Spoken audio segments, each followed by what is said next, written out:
Well, actually, yeah, let's just put this in. Instagram is where photographers go to die.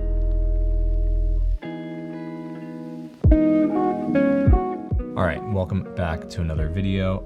If you have been following this channel for any amount of time, you know that I started this channel right around the time I started doing photography professionally. It was kind of like a way to be a part of the photography community.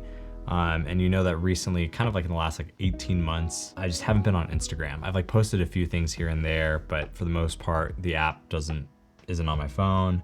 I just haven't enjoyed that community there. There's tons of people there that I wish I could talk to, but I feel like the medium, the tool, the interface for community on Instagram is just dying. So in this video, I wanted to talk about the place that I think is gonna be my favorite place to publish and share my photos in 2024.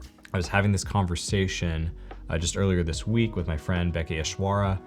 She is an amazing writer, photographer, visual artist. She does these watercolor and just sketches, paintings, and she's amazing. She's also here on YouTube. I'll link her YouTube channel down below. And we were talking about how for us, Substack has become the place that is the most enjoyable place to share our visual art, even though it's a platform for writing. And so today I want to talk about these three components of Substack, why I think Substack may actually be a better place to share your photography, your imagery, especially when you build a community around not just your imagery, but if you want to tell a story, if you want to also be known as a creator and as a photographer, and you don't just want to be known as oh, that is another wedding photographer, or that's another brand photographer. If you want to take on your photography as a creative medium, as a photographer, as a storyteller, I think Substack is going to be the place for you. The first thing that I love about Substack is that there is no algorithm. If people subscribe to your Substack, they will get that notification, that post or whatever, sent to them in their email. They can also have it sent to them on the app. They're gonna get it, which in some ways this is even better than YouTube. It's tough if you ring the bell, which if you're not subscribed and you haven't rung the bell down there, go ahead and do that. That'll be your best bet at making sure you don't miss a video here. But on Substack, I just know that the vast majority of the people who want my content are getting it, and they're getting it every single time I publish. And this is huge because when I post an image and want to tell a story around that image or something related to that image, or maybe if it's not necessarily related to that image, but I want to share my imagery to support the work that I'm doing as a creator online, there's something really encouraging, I guess, or it gets me excited to create again, knowing that the people who want to see my content are seeing my content every single time. I want a place where people want to sit with my photography and spend some time with my work and enjoy it. That's part of the reason why I love being on YouTube here, but it still doesn't compare. It's a different format, a different medium to be able to post and publish something on Substack. The second thing that I've really drawn, just been attracted to with Substack is that because every single post is not just an email, but it's also a blog, or it lives as its own web page, you can have high resolution images that your audience can view. And I recently tried this out with a post of mine. I wrote this story about going through this episode with my son and this really difficult medical situation that we had to go through.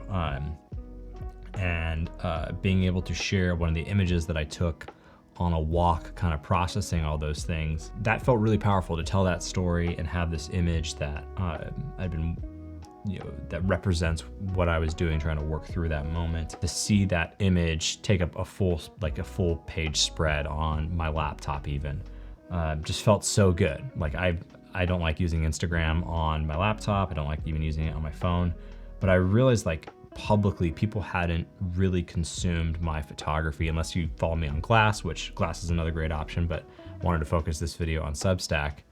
Being able to consume someone else's work, especially when it comes to imagery, just that high res, full screen filling, no distraction storytelling. I think as an artist, it feels good. In some ways, it feels like I have my own little gallery here. I have a place where people can just sit with my work, they can read my stories and feel like they're connecting with me as a creator online, and that's huge. Finally, I think the last thing I've been really loving about Substack is while I do write an essay every week, and if you haven't yet, go subscribe to me over there. There is a link down in the description below. But being able to go back through my back catalog, and actually what's cool is when I'm writing an essay now, I can think back and be like, I don't think I've shared this image that is related to this essay, and at times it's been photos that I've taken years ago that maybe I've shared once somewhere, or maybe it's an image that I've never shared or haven't shared yet, and being able to pull that image from the back catalog. Whereas I feel like on Instagram, there's this pressure to always publish something that's instant, something that's just happened. And with Substack, it feels like I can pull from my back catalog. And even if someone who's been following me for 5 years or whatever sees that image, it's now related to this story. It's now connected to the story that I wanted to tell. And it feels new, at least it feels new for me. It feels like it's this new way of experiencing my art and my images, and being able to connect them to the stories that I want to tell. So even if you're a photographer who maybe necessarily doesn't have an essay that you want to write, or doesn't need an image, like a hero image for something, like, I think it's absolutely valuable if you find some of your favorite images and tell the stories in writing, how you got that shot. What did you do to capture that moment? Why is that moment important to you? Why are the colors important to you? Why were certain decisions made in the editing process that makes that photo your photo, that made it the way that you want it to be? I think if more photographers told their stories that way, like you think about like the little description box on Instagram, that is a horrible place to try to consume like a meaningful story, right? But if you pop open Substack and all of a sudden you see this beautiful image that you get to spend time with, and then you actually get to read in like a nice like font and like a decent sized font, like what this person's trying to say about this image, that is a way better experience. That's like been one of my favorite experiences on Substack, not just as a photographer and a creator, but as someone who enjoys reading, looking at other creators' photography. All that feels like, yeah, this is gonna be the platform that I think you'll see the most new photography from me on, and also like back catalog stuff. I think there's still a ton of stuff. I was just checking my Lightroom the other day. I have almost 9,000 images in my Lightroom, and I wanna get that out into the world. I wanna tell more stories. I wanna be able to share those things with people. I do love doing the video format. I think YouTube is still the king at that, and there's a lot of things to like about YouTube, but I know it's definitely awesome to have the ability to write and publish like a still image somewhere. And Substack, I think, is the place to be. So let me know down in the comments below, are you a photographer and have you considered publishing on Substack? If you are publishing on Substack, both your photography and maybe some written stuff, leave us a link in the comments down below so we can check you out. Yeah, I'm really curious to see what other photographers are on Substack telling stories. I think it's a really great compliment to being on YouTube. Make sure you subscribe to this channel if you have yet to, and be kind both in life and in the comments below. Like this video to send good vibes across the internet. We'll do it again soon. I'm getting back into the groove of things. New videos, stoked to make more photography videos right here on this channel. I got a bunch of stuff coming. Should I tease it? Where is it? I have it? Yeah, this thing. Later.